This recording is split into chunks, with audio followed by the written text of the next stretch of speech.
Tourism is Jamaica's #1 foreign exchange earner.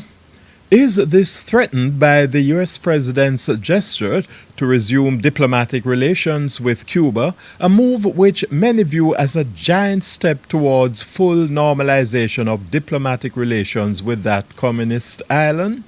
Both the ruling People's National Party and the opposition Jamaica Labour Party view America's thaw in relations with Cuba as an excellent move. However, behind the euphoria, is there a hidden threat to Jamaica's tourism product? Cuba has a well-educated, well-trained workforce. Its healthcare system is better than that of many first world countries, and for now, the crime issues are minimal, with many American business interests viewing the island as a haven for new investments. I spoke with Jamaica's affable tourism minister Wickham McNeil December 18 on the possible impact of a more open Cuba on Jamaica's tourism product. Dr. McNeil is brimming with optimism on Jamaica's competitiveness. The first thing is, let's just look at what is happening, and let us just start by saying it is the right thing. Jamaica is very competitive. We have a strong product, we have good properties, diverse, both indigenous and foreign.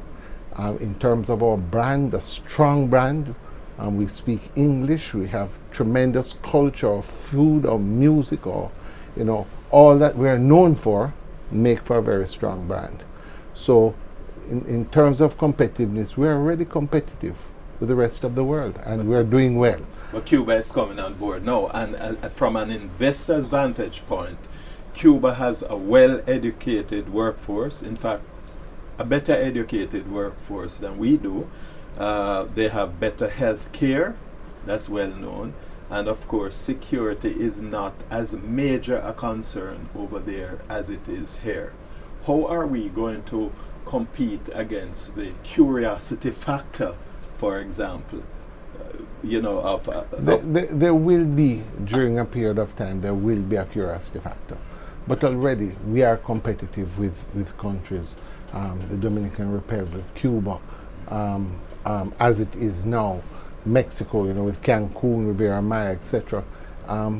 Jamaica remains very competitive, and when we, as I said, we have very strong positives. So, and competition is a good thing, and I believe this will simply drive us even more to stay on the competitive edge of competitiveness. It's not something that we should be afraid of.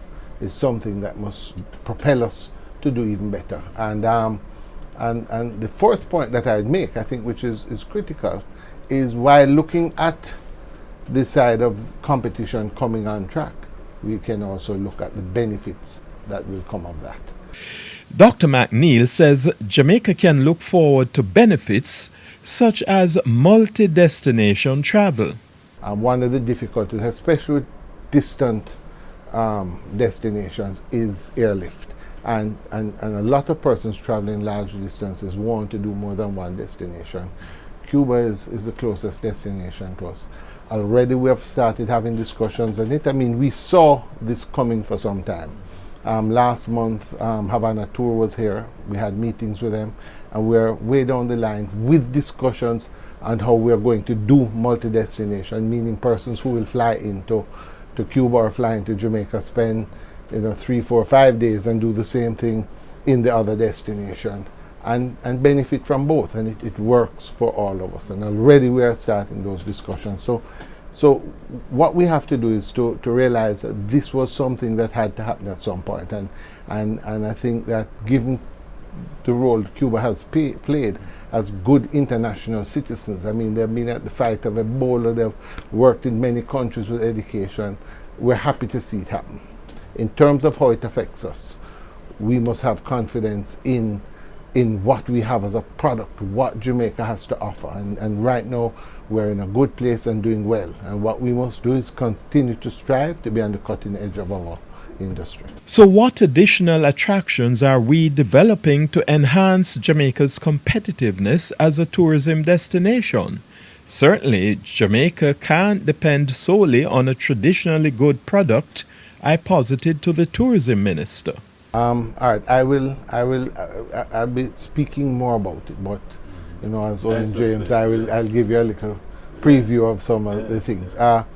In 2013, early last year, at the WTO meeting in Costa Rica, a group of us came together: Cuba, Bahamas, Dominican Republic. Well, as a start, and we had discussions about multi-destination travel, and out of those there was a follow-up meeting in Cuba which took place in the middle of last year, and I went to that meeting. We met with the minister there and discussions with Havana Tour and Cuba Tour, because what you really have to do is to get a tour operator who will sell multi-destination, because you have to bring the flights across. They have been developing the flights between the islands, and those they've started the connections between the islands. So what happened is they came to Jamaica recently, and we had some further discussions, because what they're doing now is the actual nuts and bolts, going to talk to various people, ground handlers, properties, different things, to start looking at packages, and very soon we'll put the whole thing together. But as I said, it is a discussion which we saw it coming. We have been pushing for it, and we can see the benefits for it, so we have been working on it. So a multi-destination strategy forms a major plank of Jamaica's tourism strategy in the medium term. Let's see how this evolves. That's Your Wealth for this week. I'm Owen James.